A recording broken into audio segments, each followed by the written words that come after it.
Hello प्यारे प्यारे साथियों, कैसे हैं आप लोग। आशा करता हूँ सभी लोग अच्छे होंगे और अपनी तैयारी को बहुत अच्छे ढंग से कर रहे होंगे। साथियों, सीटेट के एनसीईआरटी सीरीज में आप सभी का स्वागत है। यह क्लास 6 का एनसीईआरटी हिस्ट्री का चलाया जा रहा है, क्योंकि आज क्लास नंबर सेकंड है। अध्याय 2, आखेटक खास संग्राहक से भोजन उत्पादन तक के यह वाला इतिहास को हम लोग आज पढ़ने वाले हैं। प्यारे साथी, इससे पहले आपको बता दें कि चैप्टर नंबर 1 हम लोग बहुत ही विस्तार से, बहुत ही एक बारीकी से समझे हैं, और आपको यह भी हम उसमें समझाए हैं कि सीटेट में अब तक कहाँ-कहाँ से कैसे-कैसे क्वेश्चन पूछे गए हैं। मुझे उम्मीद है कि आप लोग इस क्लास के बाद उसे भी ज़रूर देखेंगे और आप लोग चीज़ों को समझेंगे। यह क्लासेस उन सभी विद्यार्थियों के लिए है जो सीटेट की एग्ज़ाम जुलाई में देने वाले हो या फिर आप अगस्त में देने वाले हैं। प्यारे साथी, यह क्लासेस जो है सीटेट के लगातार एनसीईआरटी में क्वेश्चन पूछने वाले जो ट्रेंड है, उस ट्रेंड को देखते हुए चलाया जा रहा है, क्योंकि अभी आपका सीटेट जुलाई 2024 का एग्जाम में काफी वक्त है। और अगर आप डेप्थ में नहीं पढ़ेंगे तो आपसे एग्जाम नहीं निकलने वाला है, क्योंकि सीटेट का एग्जाम भी है और अगस्त में आपका टीआरई 4 का पेपर भी है। ठीक है, तो मुझे उम्मीद है कि आप पूरा सेशन को देखेंगे और यह पूरा एनसीईआरटी के सीरीज को आप लोग फॉलो करेंगे। चलिए स्टार्ट करते हैं। साथ ही लेक्चर अच्छा लगे तो प्लीज अपना फीडबैक दीजिएगा, चैनल को सब्सक्राइब कीजिएगा और लाइक जरूर कीजिएगा। आपका एक लाइक, एक सब्सक्राइब हमारे लिए बहुत इंपॉर्टेंट होता है। तो चलिए स्टार्ट करते हैं चैप्टर नंबर सेकंड, आखेटक खास संग्राहक से भोजन उत्पादन तक के सफर को हम लोग समझेंगे। प्यारे साथी, कल की जो चैप्टर था उसमें हम लोग समझे थे कि इतिहास में जो घटनाएं हैं वो घटना किस प्रकार से घटती है, वो हम लोग समझे थे, जिसमें हम पढ़े थे कब घटना हुई, कैसी घटना हुई, कहाँ हुई और क्यों हुई। ठीक है, जिसको हम लोग पढ़े थे। अब हम लोग बात करेंगे, कल ही हम लोग आपको बताए थे कि शुरुआत में जो प्रारंभिक मनुष्य थे वो एक खाद्य संग्राहक थे, एक आखेटक थे। आखेटक का मतलब होता है किसान, सॉरी क्षमा चाहेंगे, आखेटक का मतलब होता है शिकारी। ठीक है, तो यहाँ पे ध्यान दीजिएगा, क्षमा चाहेंगे, थोड़ा सा यहाँ पे मिस्टेक हो गया था बोलने में। चलिए, अब यहाँ पे ध्यान देंगे, इसके बारे में हम लोग समझेंगे। क्लास को ध्यान से समझिएगा, थोड़ा सा लॉन्ग हो सकता है लेकिन हर चीज आपको विस्तार से मिलेगा। देखिएगा, आरंभिक मानव आखिर वे इधर उधर क्यों घूमते थे। मोस्ट इंपोर्टेंट है, ये पहला क्वेश्चन आपसे पूछ रहा है एनसीईआरटी कि जो प्रारंभिक मनुष्य थे वो इधर उधर क्यों घूमते थे, किस चीज के तलाश में इधर उधर भटकते थे। साथियों ध्यान देंगे, देखिएगा, आखेटक खास संग्राहक समुदाय के लोग एक जगह से दूसरी जगह पर घूमते रहते थे। वह क्यों घूमते थे, इसका निम्न कारण है।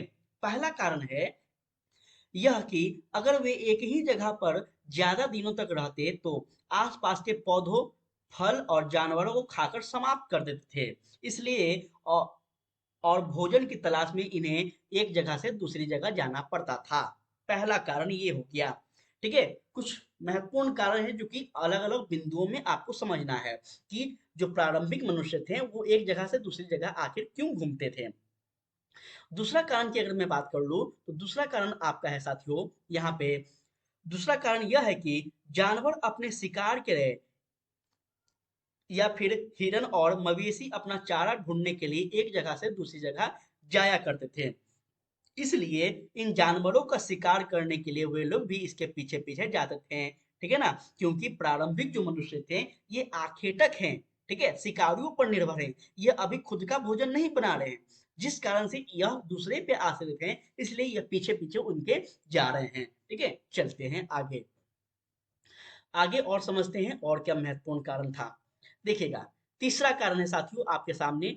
तीसरा कारण है कि यह पेड़ों और पौधों में फल फूल अलग अलग मौसम में आते थे, इसलिए लोग इनकी तलाश में उपयुक्त मौसम के अनुसार अन्य इलाकों में घूमते थे। साथियों, यहाँ पे हम आपको बता दें थोड़ा सा कि भारत की जो पर्यावरण है वो आपको पता होना चाहिए कि अलग अलग मौसम में जो है अलग अलग फसल उपजाई जाती है, क्योंकि भारत जो है साथियों यह उष्ण कटिबंधीय क्षेत्र है। ठीक है, तो इस कारण से उस समय में भी अलग अलग फसल जो है अलग अलग मौसम में होते थे, और इस मौसम के अनुसार जो अलग अलग फसल हो रहे हैं, इस फसल को प्राप्त करने के लिए, अपना पेट भरने के लिए प्रारंभिक मनुष्य जो हैं एक क्षेत्र से दूसरे क्षेत्र जाया करते थे।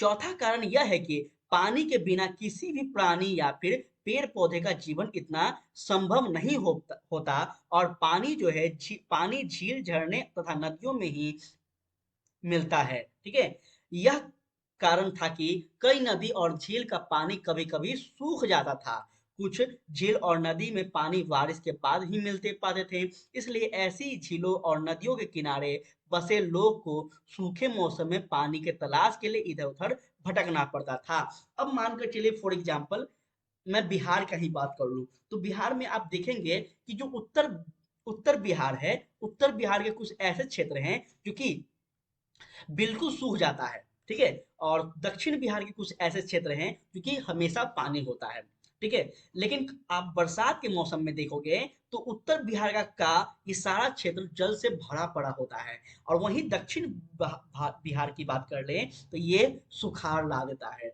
ठीक है ना, तो ये सब कुछ कारण है जिस कारण से आप समझ पा रहे होंगे कि जो प्रारंभिक मनुष्य थे वो पानी के तलाश में, भोजन की तलाश में एक जगह से दूसरी जगह भ्रमण किया करते थे। चलिए आगे बढ़ते हैं। आगे और क्या है ध्यान दीजिएगा। आरंभिक मानव के बारे में जानकारी कैसे हमें प्राप्त होती है प्यारे साथी। आरंभिक जो मनुष्य थे उसके बारे में जो जानकारी है ये हम कल ही आपको इंट्रोडक्शन क्लास में बताए थे कि जो आरंभ में जो मनुष्य हैं उन मनुष्यों का जो हम अध्ययन करते हैं वह पुरातात्विकों के आधार पर करते हैं। ठीक है, पुरातात्विक जो है वो कुछ ऐसी वस्तुएं मिलती है जिनके निर्माण और उपयोग जैसे आखेटक खास संग्रह के ने किया हो, इस आधार पर जो है इसका अध्ययन किया जाता है। जैसे प्रारंभिक मनुष्य है ये किस प्रकार से कपड़े पहनते थे, किस प्रकार के भोजन करते थे, किस प्रकार के बर्तन में खाना खाया करते थे, ये सारे जो उनका दैनिक जीवन का कार्य है इन वस्तुओं से प्राप्त अध्ययन करने के बाद जो है पता चलता है कि आरंभिक मनुष्य जो है या किस प्रकार के थे। ठीक है, चलिए आगे बढ़े। चलिए यहाँ पे आप दो देख सकते हैं प्यारे साथी, थोड़ा सा यहाँ पे आपको हम समझा ही देते हैं ताकि अच्छा होगा। देखेंगे यहाँ पे, देखिए यह संभव है कि लोग ने अपने काम के लिए पत्थरों के, लकड़ियों के और हड्डियों के औजार बनाए। इनमें से पत्थर के औजार आज भी बने बने होते हैं। ठीक है, जो कि आप लोग देख पा रहे होंगे इस फोटो में पत्थर के अलग अलग प्रकार के औजार हैं। ठीक है, हर औजार जो है अलग अलग कार्यों के लिए जाना जाता था। जैसे आज भी हम लोग देखते हैं कि हर एक औजार जो है अलग अलग कार्यों के लिए होता है, उस समय भी होते थे, लेकिन फर्क बस इतना था कि उस समय जितने भी औजार होते थे, जितने भी वस्तु होते थे, ये सारे वस्तु जो है पत्थरों के होते थे। क्योंकि उस समय जो है पाषाण काल होता था ना, इतिहास जब आप पढ़ते हैं तो आप देखते हैं ना कि पाषाण काल का अध्ययन हम लोग प्रारंभिक इतिहास में करते हैं। ठीक है, तो उस समय पत्थरों से सब कुछ बनाए जाते थे। चलिए आगे बढ़े, देखते हैं और आगे क्या है, देखते हैं। रहने की जगह निर्धारित की गई थी। यहाँ पे थोड़ा सा देखते हैं कि जो प्रारंभ जो मनुष्य थे यहाँ कहाँ पे रहा करते थे, इसके बारे में अध्ययन करते हैं। देखिएगा यहाँ पे आपको, यहाँ पे हम दिखा देते हैं। देखिए यहाँ पे देखिएगा, एक सेकेंड रुकिएगा, ये मैप में आप लोग समझिए। देखिए ये मैप जो है आपको यहाँ पे देखिए, बुर्ज होम है आपका, मेहरगढ़ है, ये सारे जो स्थान है इन स्थानों पे जो है प्रारंभिक मनुष्य के अवशेष हमें प्राप्त हुए हैं। यहाँ पे अलग अलग जो है चीजें प्राप्त हुई है, जैसे कहीं पे कोई हमें पुरातात्विक वस्तु प्राप्त हुए हैं, कहीं पे अभिलेख प्राप्त हुए हैं, कहीं पे गुफा प्राप्त हुआ है, तो गुफा में कुछ चित्रकला हमें प्राप्त देखने को मिलती है। इन सारी चीजों से हमें पता चलता है कि यह जो भारत के अलग अलग क्षेत्र हैं यहाँ पे प्रारंभिक मनुष्य जो है निवास किया करते थे। ठीक है, इन सभी क्षेत्रों को आप देख सकते हैं। चलिए इसको थोड़ा आप लोग यहाँ पे देख लीजिएगा, हम यहाँ पे डिटेल में आपको थोड़ा बता देते हैं।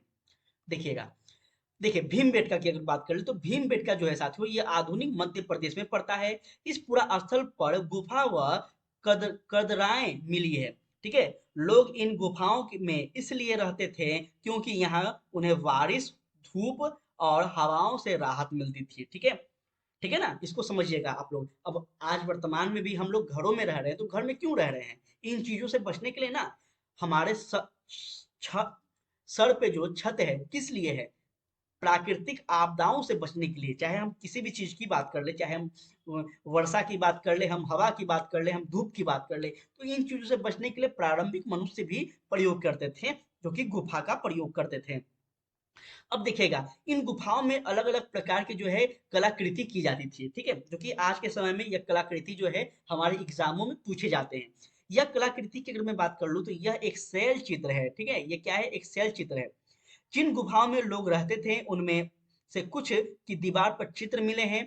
इन पर कुछ सुंदर उदाहरण मध्य प्रदेश और दक्षिणी उत्तर प्रदेश की गुफा से मिले हैं चित्र। यह जंगली जानवर की बड़ी कुशलता से संजीव चित्रण किया गया है। तो यहाँ पे चीजों को समझना है। देखिए, हम लोग कहीं पे भी रहने लगते हैं, चाहे वो गुफा हो या फिर हमारा घर हो, उन वहां पे हम लोग रहने जब लगते हैं तो जाहिर सी बात है कि उसको हम लोग थोड़ा सा सजाने का, थोड़ा सा अच्छा दिखाने का कोशिश करते हैं, ठीक है, चाहे वो हमारे लिए एक बड़ा सा महल हो या फिर एक झोपड़ी का घर हो, हमारे लिए वो आवासी होता है। तो प्यारे साथी, प्रारंभ में जो मनुष्य रह रहे थे ना, वो जो गुफाओं में रह रहे थे, यहाँ पे भी उनके द्वारा कलाकृति किया गया, उनके द्वारा सजाने बजाने का काम किया गया है, जो कि हमें यह देखने को मिलता है। चलिए और आगे चलते हैं और चीजों को समझते हैं। देखिए, ये आप देख पा रहे होंगे कि ये बड़े बड़े जो चट्टान है, इन चट्टानों पे आप यहाँ पे देखेंगे तो ये चित्र है आपको बना हुआ दिखेगा, ठीक है, अलग अलग जगह पे कुछ चित्र बने दिखेगी। ये सारे चित्र जो है आपको उसी समय के हैं। चलिए अब यहाँ पे समझते हैं पूरा स्थल क्या होते हैं। साथियों, पूरा स्थल की बात कर लें, पूरा स्थल उस स्थान को कहते हैं जहां औजार, बर्तन और इमारत जैसी वस्तुएं हमें अवशेष में मिलती है, इसे हम पूरा स्थल कहते हैं, ठीक है। कोई भी चीज हमें कहीं से मिल रहा है, जैसे एविडेंस, फॉर एग्जांपल पूरा स्थल की मतलब हम बात कर लें, वह स्थान जहां से हमें एविडेंस मिलते हैं। आज के समय में अगर पुलिस वाले की हम बात कर रहे हैं एग्जांपल के लिए, तो पुलिस वाले जो है किस आधार पे किसी अपराधी को पकड़ते हैं, तो एविडेंस के आधार पर पकड़ते हैं, ठीक है। वहां पे जहां पे घटना घट रही है उस घटना का वो लोग जाते हैं, भ्रमण करते हैं, वहां से कुछ कोई कोई सुराग मिलता है, तभी ना उस चोर को पकड़ पाते हैं। तो साथियों, पुरातात्विक विभाग जो है, पुरातात्विक जो है, ये लोग जो अध्ययन करते हैं इतिहास का, तो किस प्रकार से करते हैं, ये लोग भी जस्ट लाइक एक पुलिस की तरह से करते हैं, एक अपराधी की तरह करते हैं, ठीक है ना। जिस तरह से अपराधी को पकड़ने के लिए करते हैं, उसी प्रकार से पुरातात्विक विभाग जो है या पूरा स्थल को जानने के लिए करता है, ठीक है, कि वहां वहां से क्या क्या चीजें मिल रहा है। फिर उसका अध्ययन करने के बाद यह हमें पता चलता है कि कौन सा वस्तु किस काल में बनाए जाते थे और इसका किस प्रकार से प्रयोग किए जाते थे, ठीक है। तो इसको याद रखेंगे आप लोग। देखिए, हम बहुत तोड़ तोड़ कर समझा रहे हैं, एक रिक्वेस्ट है आप सभी से। रिक्वेस्ट में ये है कि आप लोग कमेंट में जरूर बताइएगा, ठीक है, वीडियो को स्किप करके भागने का जरूरत नहीं है। आप लोग कमेंट में बताइएगा कि इतना डिटेल में अच्छा लग रहा है आप लोग को कि और स्पीड में चला जाए, ठीक है। अपने को सिर्फ यह सीटेट एग्जाम जुलाई वाला लेकर नहीं चलना है, उसके आगे भी बहुत सारे बच्चे एग्जाम देंगे। और साथ में आपको पता है साथियों कि शिक्षक भर्ती, चाहे आप किसी भी राज्य के एग्जाम दें, सभी एग्जामों में एनसीईआरटी का महत्व बहुत ज्यादा है। तो हम लोग एक ही बार सब चीज को करते चल रहे हैं, ठीक है ना। ऐसा नहीं कि सीटेट के लिए अलग पढ़ेंगे और शिक्षक भर्ती के लिए अलग।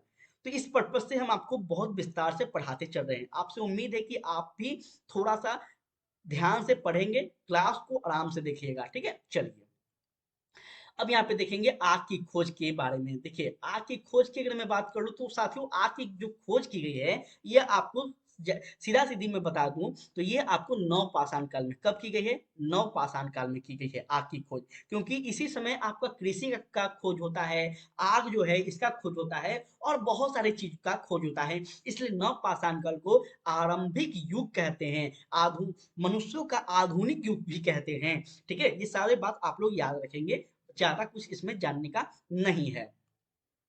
आग का प्रयोग जो है मनुष्य के द्वारा क्यों किया जाता था, इतना तो आप समझ ही गए होंगे, ठीक है, इतना तो आप समझ ही रहे होंगे। चलिए अब नाम और तिथियों के बारे में हम थोड़ा समझ लेते हैं यहाँ पे कि नाम और तिथि क्या है, इसका संबंध। देखिएगा, जिस काल के बारे में हम पढ़ रहे हैं वह पुरातात्विकों ने अनेक बड़े बड़े नाम रखे हैं, ठीक है। हम लोग पढ़ते हैं ना, जब इतिहास को पढ़ते हैं तो हम लोग देखते हैं ना, इतिहास को भी कई कालखंडों में विभाजन किया गया है। उसी प्रकार से साथियों, हम देखते हैं कि पुरातात्विकों के द्वारा जो है इतिहास का अध्ययन भी अलग अलग नामों से बांट कर किया गया है, जिसमें आरंभिक काल को वो पूरा पाषाण काल कहते हैं। मोस्ट इंपॉर्टेंट है, ये आप लोग एक पेज ले लीजिएगा, उस पेज में आप फ्लो चार्ट के माध्यम से इसको सजा लीजिएगा तो ज़्यादा याद रहेगा। ठीक है, बहुत सारे स्टूडेंट हैं कि यहाँ पे याद नहीं रहता क्योंकि यहाँ पे बहुत सारा नाम है। ठीक है, बहुत सारे लगभग 10 से 12 आपको नाम जो है देखने को मिलेगा, जो इस बुक में नहीं है। जब आप स्टैंडर्ड बुक पढ़ेंगे तो वहाँ पे देखने को मिलेगा। तो हम लोग क्या करते थे, एक फ्लो चार्ट बना लेते थे, उसमें इसको सारे को दर्शा देते थे, तो हम लोग को एक नज़र में याद रहता था। आप भी उसी तरह से कीजिएगा। यह दो शब्द जो कि पूरा यानी प्राचीन और पाषाण यानी पत्थर से बना है। हम लोग पूरा पाषाण काल पढ़ते हैं ना, तो पूरा पाषाण काल में हम लोग क्या पढ़ते हैं, पूरा का मतलब प्राचीन होता है और पाषाण का मतलब पत्थर होता है। तो पत्थरों का जो युग है, पत्थरों का जो इतिहास है, इसे ही हम पूरा पाषाण काल कहते हैं। ठीक है साथी, याद रखेंगे इसको। यह नाम पूरा स्थल से प्राप्त पत्थरों के औजार के महत्व से बताया जाता है। पूरा पाषाण काल 20 लाख साल पहले से 12,000 साल पहले के दौरान माना जाता है। एक इंपॉर्टेंट आपसे रिक्वेस्ट है कि आप कोई भी चीज याद रखें अथवा ना रखें, लेकिन इतिहास में आप लोग तिथि को जरूर याद रखिएगा। ठीक है, यह डायरेक्ट पूछ लिया जाता है कि पूरा पाषाण काल, मध्य पाषाण काल, नव पाषाण काल का जो तिथि है कब से कब है, कई बार पूछा जाता है और पूछे आगे भी जाएंगे, तो इसको आप लोग याद रखेंगे। चलिए, इस काल को भी हम 3 भागों में विभाजन करते हैं। ठीक है, आरंभिक, मध्य और उत्तर पूरा पाषाण काल। चलिए आगे बढ़े। मानव इतिहास की लगभग 99% कहानी जो है इसी घटना में हमें देखने को मिलती है। कौन सी घटना, तो यह पूरा पाषाण काल जो है ना, पूरा पाषाण काल, ये वाला काल, इसी में, ठीक है, क्योंकि पूरा पाषाण काल में मध्य पाषाण है, नव पाषाण काल के, ये जितने भी घटना है इसी समय तो मानव का कहीं ना कहीं इतिहास प्रारंभ हो रहा है ना। पहले वो आखेटक करते थे, फिर खाद्य संग्राहक बने, फिर वो एक जगह रहने लगे, फिर आगों का आविष्कार किए, फिर अपने परिवारों को जानने लगे। ये सारी चीज जो हमने इतिहास पढ़ रहे हैं, तो ये सारे के सारे चीज कहाँ पढ़ रहे हैं, पूरा पाषाण काल में ही लगभग पढ़ते हैं। ठीक है, तो इसलिए इसको माना गया है कि 99% जो है इतिहास, ये हमें यहाँ जानने को मिलता है। अब आपसे पूछ लिया जाएगा, क्वेश्चन बहुत इंपॉर्टेंट है, 100% कभी ना कभी पूछे जाएंगे। पूछा जाएगा कि मनुष्यों का इतिहास जो है, 99% इतिहास, मनुष्य का 99% इतिहास जो है किस घटना के दौरान मिलता है या फिर किस काल में हमें मिलता है। साथियों, यह हमें पाषाण काल में मिलता है, याद रखिएगा। ठीक है, चलिए आगे बढ़े। जिस काल में हमें पर्यावरण बदलाव मिलते हैं उसे हम मेसेलिथिक यानी मध्य पाषाण युग कहते हैं। इसका समय जो है 12,000 साल पहले से लेकर 10,000 साल पहले तक माना गया है। प्लीज आप लोग समय को याद रखेंगे। ठीक है, इस काल के पाषाण औजार आमतौर पर बहुत छोटे होते थे। इन्हें माइक्रोलिथक माइक्रोलिथ यानी लघु पाषाण काल कहा गया है। लघु पाषाण काल कहिए, माइक्रोलिथ कीजिए, या फिर आप कुछ भी कहिए, एक ही है, तो प्लीज आप लोग नाम याद रखेंगे। अगले युग की शुरुआत जो है यह लगभग 10,000 साल पहले से होती है और यह आपका नव पाषाण युग के नाम से जाना जाता है, जो कि यहाँ से अब मनुष्य जो हैं ये बहुत ज्यादा विकास करने लगेंगे। ठीक है, ये सारी चीजों को आप लोग याद रखेंगे। चलिए थोड़ा और आगे बढ़े। चलिए थोड़ा सा और आगे बढ़ते हैं। मुझे उम्मीद है कि आप लोग को बहुत ही अच्छे ढंग से समझ में आ रहा होगा। ठीक है ना, बहुत ही अच्छे ढंग से समझ में आ रहा होगा। यहाँ पे कुछ खास तो इम्पोर्टेंट नहीं है आपके लिए। ठीक है, खेती की शुरुआत कब हुई है और आपका जो है बदलती जलवायु है, तो यहाँ से क्वेश्चन ज्यादा नहीं पूछे जाएंगे। इसको अगर मैं थोड़ा सा यहाँ पे आपको, आप लोग यहाँ पे क्वेश्चन जो है ज्यादा नहीं पूछे जाएंगे मुझे। चलिए आगे बढ़ते हैं, यहाँ पे नहीं पूछा जाता है। देखिए, हम पूरा प्रीवियस ईयर क्वेश्चन देख कर आए हैं और कई वर्षों से जो है हम लगातार इस ट्रेंड को देखते आ रहे हैं, इसलिए हम जहां जहां से क्वेश्चन पूछे जाते हैं और पूछने की संभावना है, हम सिर्फ उसी को अंडरलाइन कर कर लाएं। ठीक है, बाकी आपको अगर पढ़ना हो तो आप पीडीएफ को लेकर टेलीग्राम पे पढ़ते रहिएगा। ठीक है, जानकारी होना अच्छी बात है।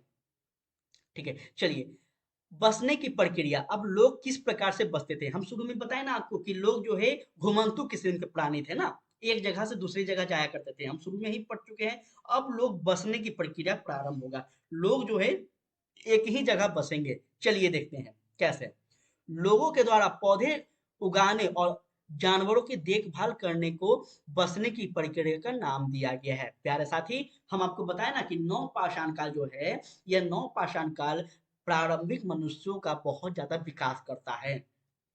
इस समय जो मनुष्य हैं ये सभी प्रकार के चीजों से अवगत हो जाते हैं, चाहे वो अपने परिवार की बात कर ले, वह खाने पीने की बात कर ले, रहन सहन की बात कर ले, सब कुछ से परिचित हो जाते हैं। ठीक है, तो ये सारी चीज आप लोग याद रखिएगा। चलिए यहाँ ध्यान दीजिएगा, वो ऊपर में कुछ है नहीं, बस कहानी है। ठीक है, चलिए यहाँ देखते हैं। बसने की प्रक्रिया पूरी दुनिया में धीरे धीरे चलती रही। यह करीब 12,000 साल पहले शुरू हुई थी। ठीक है, तो बहुत इंपॉर्टेंट है, आपसे पूछ लिया जाएगा कि प्रारंभिक मनुष्य की जो बसने की प्रक्रिया है यह लगभग कितने वर्षों पहले माना गया है, तो साथियों 12,000 वर्ष पूर्व माना गया है।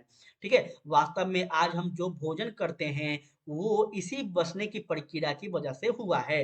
अब यहाँ पे समझाते हैं, देखिए हम जो भोजन कर रहे हैं वो भोजन हमें कहाँ से मिल रहा है।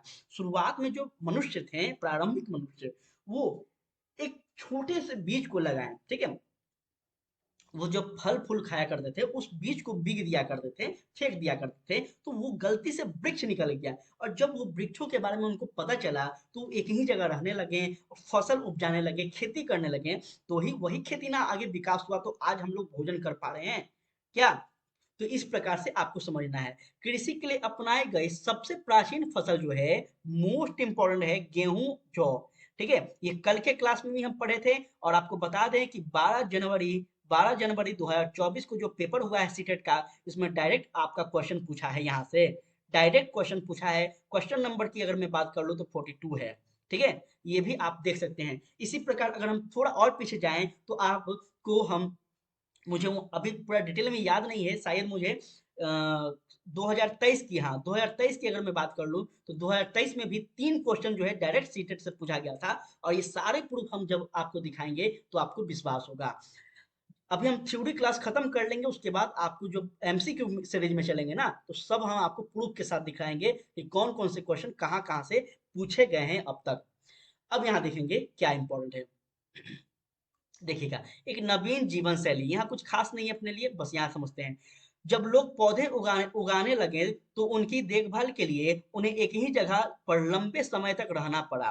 ठीक है, बीज बोने से लेकर फसल के पकने तक, पौधे की सिंचाई तक करने तक, और आपको फसल के कटाई तक, जानवरों को और चिड़ियों के उनकी सुरक्षा करने जैसे बहुत से काम शामिल हो गए। कटाई के बाद अनाज का उपयोग बहुत संभाल कर करना पड़ता था, जिस कारण से साथियों जो मनुष्य थे वो एक जगह रहने लगे। आपको पता चल गया कि एक जगह मनुष्य किस कारण किस परिस्थिति में रहने लगे। ठीक है, अनाज को भोजन और बीज दोनों ही रूप में बचाकर रखना आवश्यक था, इसलिए लोग को इसको भंडारण करना सोचना पड़ा। अब जो लोग हैं वो भंडारण करना भी प्रारंभ कर रहे हैं। जो पहले जो है खाते थे और सिर्फ शिकार करते थे, खाते थे, बस खाना खाने से मतलब था, उनका पेट भरने से मतलब था, बाकी कुछ भी नहीं उनको पता था। अब वो खेती कर रहे हैं, जानवरों को पाल बना रहे पाल पा, पाला कर रहे हैं, और साथ में जो फसल उपज रहा है उसको भंडारण भी कर रहे हैं, मतलब आगे के लिए सेव भी कर रहे हैं। मतलब अब मनुष्य काफी ज्यादा तेज हो गए हैं, चालाक हो गए हैं। चलिए और आगे बढ़े, देखते हैं और क्या है। यहाँ कुछ खास तो अपने लिए है नहीं, चलिए यहाँ देखते हैं। हाँ, अस्थाई जीवन की ओर, अब यहाँ हमारे लिए महत्वपूर्ण है। देखिए, जब मनुष्य जो है एक जगह रहने लगे तो वहां पे विकास क्या हुआ साथियों, वो अस्थाई नहीं बल्कि अस्थाई हो गए। ठीक है, अस्थाई हो गए। देखते हैं, देखिए पुरातात्विकों को कुछ स्थल पर झोपड़ी और घरों का निशान मिला है। ठीक है, ये घरों का निशान और झोपड़ी मिला है किसको, पुरातात्विकों को। जैसे कि बुर्ज होम वर्तमान कश्मीर में के लोग, यहाँ के लोग जो है गड्ढे के नीचे घर बनाकर रहते थे, जिसे गर्तवास कहते थे। तो आपको पूछ दिया गया है कि गर्तवास किसे कहते थे, तो वो जमीनों के अंदर जो घर बनाकर रहते थे, मतलब गुफा टाइप के, उसको गर्तवास कहते हैं। पुरातात्विकों को झोपड़ी के अंदर और बाहर दोनों ही स्थानों पर आग जलाने के जो है साक्ष्य मिले हैं। ऐसा लगता है कि लोग मौसम के अनुसार अंदर और बाहर खाना खाया करते थे। ये सब अनुमान लगाया जा रहा है, और याद रखने का है आपको कि पुरातात्विक जो है यह अनुमानों पर ही निर्धारित होती है। ठीक है, इसको भी आपको याद रखना है। देखिए, बहुत सारी जगहों से पत्थर के औजार मिले हैं, इसमें से कई ऐसे जो पूरा पाषाणीय युग उपकरण से भिन्न है, इसलिए इन्हें नवपाषाण युग भी माना जाता है। ठीक है? तो इस सारी चीज़ों को याद रखिएगा साथियों, बहुत इंपॉर्टेंट है आपके लिए। देखिए, अलग-अलग प्रकार के जो औजार हैं, ये अलग-अलग कालखंडों में जो है दिखती है। जैसे यह जो है आपका अलग-अलग कालखंडों के आधार पर जो है इसका जो आकृति है, इसका जो बनावट है, इसमें भी आपको फ़र्क दिखने को मिल रहा है। ठीक है ना? इसको देखते हैं। आगे बढ़ते हैं, ये आपका क्या है? तो पात्र है, अर्थात मिट्टी का बर्तन है। ठीक है? पाषाण युग में के पूरा स्थल से कई प्रकार के मिट्टी के बर्तन मिले हैं। इसी मिट्टी के बर्तन को हम पात्र कहते थे उस समय। ठीक है? तो आगे बढ़ें। चलिए और क्या है अपने लिए देखते हैं। यहाँ मेहरगढ़ के बारे में जो कि बहुत बार पूछा जाता है मेहरगढ़ के बारे में। यह मेहरगढ़ कहाँ है देखिए, यह ईरान जाने वाले सबसे महत्वपूर्ण रास्ते बोलन दर्रे, जो कि बोलन दर्रे आपको मैप में हम दिखाएंगे जब ज्योग्राफी पढ़ेंगे। बोलन दर्रे के एक हरा भरा समतल स्थान है मेहरगढ़, संभवतः वह स्थान है जहाँ के स्त्री पुरुष ने एक इलाके में सबसे पहले गेहूं जो उगाना और भेड़ बकरी का पालना शुरू किया था। मोस्ट इंपॉर्टेंट है, आपसे पूछ देगा कि मेहरगढ़ में सबसे पहले किस पशु की पालने की हमें साक्ष्य प्राप्त होते हैं, साथ ही भेड़ बकरी के। ठीक है? यहाँ विभिन्न प्रकार के जानवरों की हड्डी भी हमें प्राप्त हुए हैं। कहाँ से? मेहरगढ़ से। यही सब हमें एनसीईआरटी में पढ़ना होता है। ठीक है? जब हम एनसीईआरटी पढ़ने जाते हैं तो सारा को हम लोग रंग देते हैं। इस तरह से नहीं पढ़ना होता है, उसमें से कुछ चीज़ों को निकाल कर हमें पढ़ना होता है, तो हमें ज़्यादा अच्छा लगेगा और चीज़ें समझ में भी आएगी। अब इसको जब आप लोग एग्ज़ाम के टाइम रिवीजन करेंगे, तो 5 मिनट में आपका सारा रिवीजन हो जाएगा। ये होता है स्मार्ट स्टडी। चलिए आगे बढ़ें। मेहरगढ़ में इसके अलावा चौकोर तथा आयताकार घरों के अवशेष मिले हैं। ठीक है? चौकोर क्या होते हैं साथियों? चौकोर जो होते हैं, चार मतलब चारों ओर से जो होता है ना, चारों ओर से कोना वाला, उसको चौकोर कहते हैं। और आयताकार ये जो है इस घर मिले हैं। ठीक है? अवशेष घरों के जो है अवशेष मिले हैं। मेहरगढ़ में जो है और क्या हमें प्राप्त हुए हैं तो देखते हैं आगे। मेहरगढ़ जो है, देखिए एक मिनट यहाँ पे आपको चित्र भी दिखा देते हैं। ये देखिए, ये मेहरगढ़ में जो है घरों का चित्र है, इसी को हम चौकोर कहते हैं। चार है ना, मेहरगढ़ के घर का चित्र है। मेहरगढ़ के एक घर शायद ऐसे दिखते थे, ये चित्र बनाकर आपको एनसीईआरटी में दर्शाया गया है। ठीक है? तो इसको आप लोग ध्यान में रखिएगा। मेहरगढ़ ऐसी कई कब्रें मिली है। ठीक है ना? ऐसी कई कब्रें मिली है।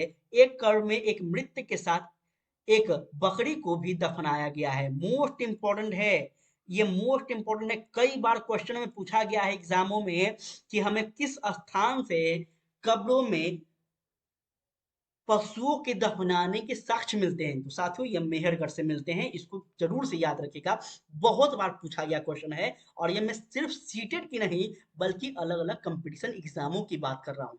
ठीक है ना? तो प्लीज इसको याद रखेंगे। और साथियों आपका क्लास होता है समाप्त।